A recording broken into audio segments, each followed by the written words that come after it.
الحمد لوليه والصلاة على نبيه، والوزن والعدل والفضل والنظم والعظم بالجزم، بوحدته بكبريائه بسلطان وبإعلان وبإتقان وبإيمان وبيان في فرقان،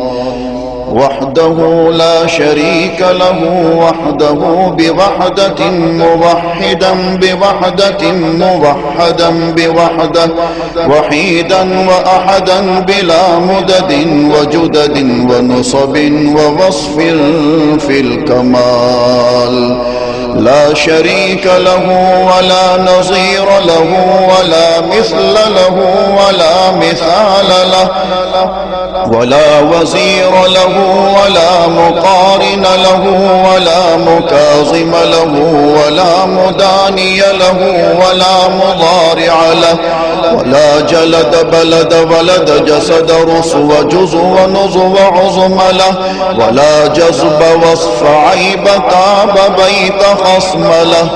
ولا مقارن له ولا مكاظم له ولا مداني له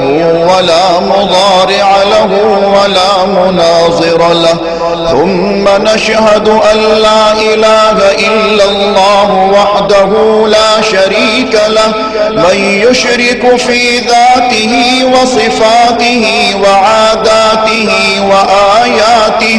أو يتبرك بغيره من نبي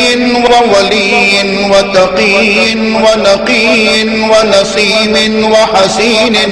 وحسين وجميل وصغير وكبير، فعليه الخسران والوبال. ثم نشهد أن سيدنا وسندنا ونبينا ومولانا مؤيدنا مخدومنا منظومنا معصومنا مقصومنا مقصودنا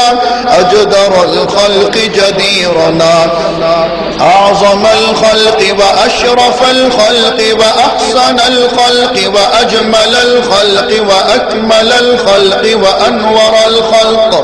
من الحسن والصدارة والولاية والحكاية والعناية والهداية والأمانة والإمامة، أعلانا وأجلانا وأتقانا وأزهدنا وأرفقنا وأنورنا وأخدرنا وأكبرنا،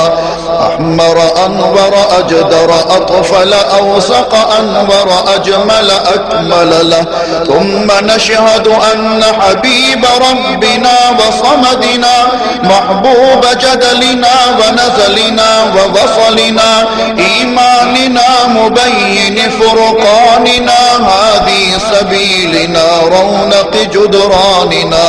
هو عدوة نظمة قدوة رتبة أسوة حسنة، وبدلائله القاهرة الغالبة الظاهرة الباطنة صعد إلى سدرة المنتهى في ليلة المعراج كشف الدجى،